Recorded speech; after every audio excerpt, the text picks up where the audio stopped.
2600. I just want to start off and say thank you all new and old Chibits like. It means so much to me that so many people will continue to support this community of ours. Thank you, and I love all of you for that. So to celebrate this, I want to do another Chibi topic. A question I've had in my mind for a little bit now. What makes a good villain? Now, I've seen a lot of different anime, and I've seen countless amount of villains I can't even begin to count out. But what truly makes a good villain? I mean, this is a question that probably everybody has thought about in one point or time watching anime, or they probably calculate what is their favorite villain of all time. But truthfully, what makes a good villain? Is it because they're fucking evil? Is it because they are just chemically imbalanced and crazy? Is it a villain that you can understand? Is it a villain that technically is good and evil at the same time? Or is it a villain that plays behind the scenes and manipulates people into doing their own bidding? What truly, out of all these aspects, makes a good villain?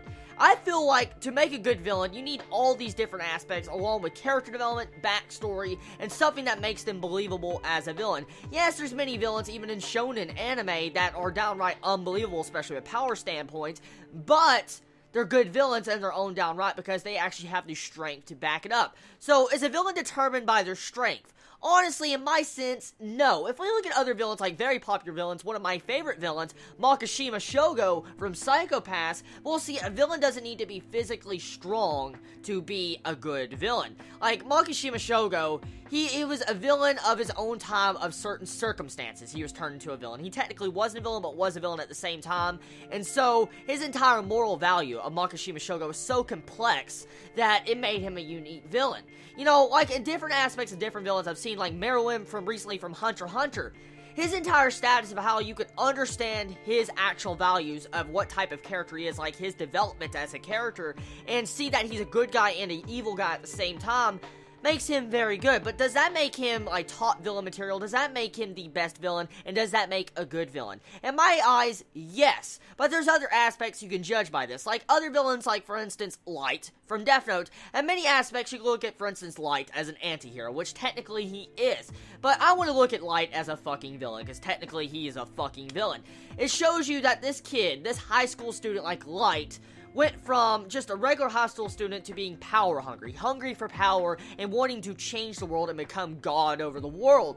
And that was the standpoint type of villain, you know, Light was. He was wanting more power. He wanted to control everybody with an iron fist by being fearful of him, even though he was calming and collective behind the scenes. Technically, Kira fought behind the scenes and managed to kill multiple amount of people, and at the same time he kept a level head to where he can outdo, like for instance, Sherlock Holmes, pretty much of anime.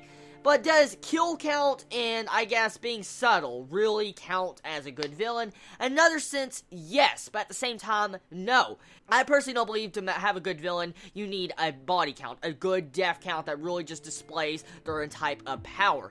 Usually, like for instance, if we take a character like Aizen from Bleach, he doesn't have a big actual kill count. He really doesn't. But he's very fucking manipulative, and he's definitely played behind the scenes since the very beginning of the series. But he doesn't have a large kill count, so technically Aizen's a good villain, but he doesn't have a large body count. So technically, I guess body count really doesn't define a good villain.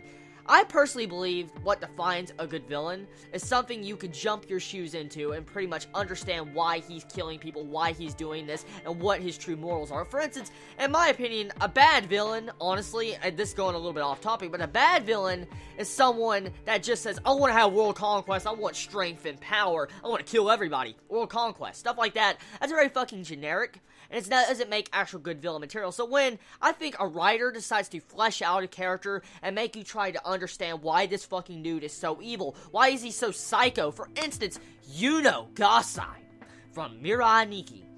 Her entire aspect, at the first betrayal of the series, she's a good character. A little psycho, but she's a good character, and you see her evolve into a psychopath.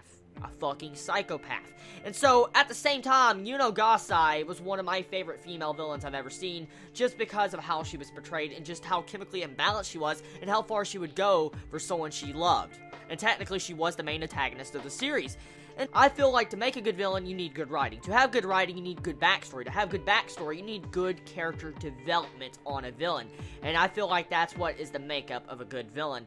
Leave me your thoughts in the comments below. What is your actual criteria for a good villain? Do you feel like a villain should be determined by his body count? Do you feel like a villain should be determined by how crazy he is? Do you feel like a villain should be determined by his power? Or do you feel like a villain should be determined by his brain power to be able to manipulate people in the sidelines? So let me know in the comments below. I love you all so much. Please be safe.